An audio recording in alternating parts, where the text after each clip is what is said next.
नमस्कार, मैं डॉक्टर चांद्री बैनर्जी, सहायक आचार्य भूगोल विभाग, राजकीय कला महाविद्यालय अलवर, राजस्थान।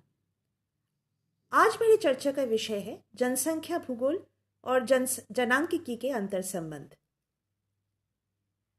वास्तविक रूप से देखा जाए तो जनसंख्या के अध्ययन पर किसी एक सामाजिक विज्ञान का एकाधिकार नहीं है। इसका अध्ययन कई सामाजिक विज्ञानों के विशेष क्षेत्र में सम्मिलित किया जाता है, जैसे कि जनसंख्या विज्ञान और जनांकिकी। ये सभी विषय जनसंख्या के विविध पक्षों का अध्ययन अपनी अपनी दृष्टिकोणों से करते हैं। डेमोग्राफी यानी जनांकिकी शब्द की उत्पत्ति को देखा जाए तो ये यूनानी शब्द डेमोस से हुआ है, जिसका अर्थ है लोग। जनसंख्या के जन्म, मृत्यु, प्रवास, विवाह आदि के आंकड़ों के प्रस्तुतिकरण तथा सांख्यिकीय विधियों द्वारा उनके विश्लेषण को समझाने के लिए इस शब्द का प्रयोग सर्वप्रथम 1855 में गिलार्ड महोदय ने किया था। फिलिप हॉजर के अनुसार अगर जनांकिकी के अध्ययन क्षेत्र को समझा जाए तो जनांकिकी जनसंख्या के प्रमुख 3 पहलुओं से संबंधित है, जिन पहलुओं के बारे में मैंने मेरे पूर्व व्याख्यान में चर्चा कर चुकी हूं।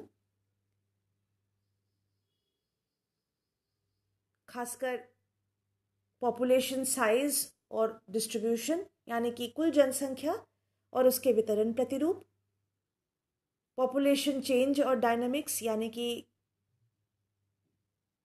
जनसंख्या परिवर्तन या गतिशीलता और उसको निर्धारित करने वाले प्रमुख विधेयकों के बारे में चर्चा करना, और अंत में पॉपुलेशन कॉम्पोजिशन एंड स्ट्रक्चर यानी कि जनसंख्या की आंतरिक संरचना और संगठन।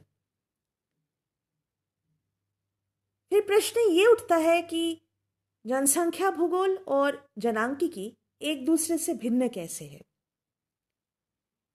क्योंकि कोई भी भौगोलिक अध्ययन किसी स्थान या जगह के संदर्भ में किया जाता है, इसीलिए जनसंख्या भूगोल में जनसंख्या के विविध पक्षों के क्षेत्रीय वितरण प्रतिरूप का अध्ययन प्रमुख रूप से किया जाता है। साथ ही जनसंख्या के भौतिक, सांस्कृतिक तथा आर्थिक प्रक्रियाओं से अंतर संबंधों का अवलोकन भी जनसंख्या भूगोल में किया जाता है। जनसंख्या भूगोल में जनसंख्या की जनांकिकी प्रक्रियाओं का अध्ययन स्थानिक विभिन्नताओं के दृष्टिकोण से किया जाता है, जबकि जनांकिकी को मानवीय जनसंख्या के मात्रात्मक अध्ययन का विषय माना जाता है और इसमें स्थानिक विभिन्नताओं का अध्ययन नहीं किया जाता है। इस संदर्भ में क्लार्क महोदय का यह मानना है कि जहां जनांकिकी विधि संख्या तथा सांख्यिकीय विधियों पर अधिक निर्भरशील है, जनसंख्या भूगोलवेत्ताएं जनसंख्या का क्षेत्रों से संबंध का अध्ययन करता है और मानचित्रों पर अधिक निर्भरशील है।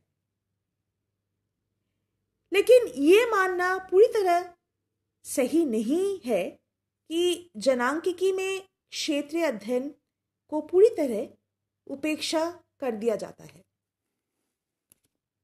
वर्तमान समय में कई जनांकिकी विदों ने जन्म दर या प्रजनन दर, मृत्यु दर तथा स्थानांतरण या प्रवास का प्रादेशिक व राष्ट्रीय स्तर पर अध्ययन कर आंतर प्रादेशिक जनसंख्या वृद्धि मॉडल प्रतिपादित किए हैं।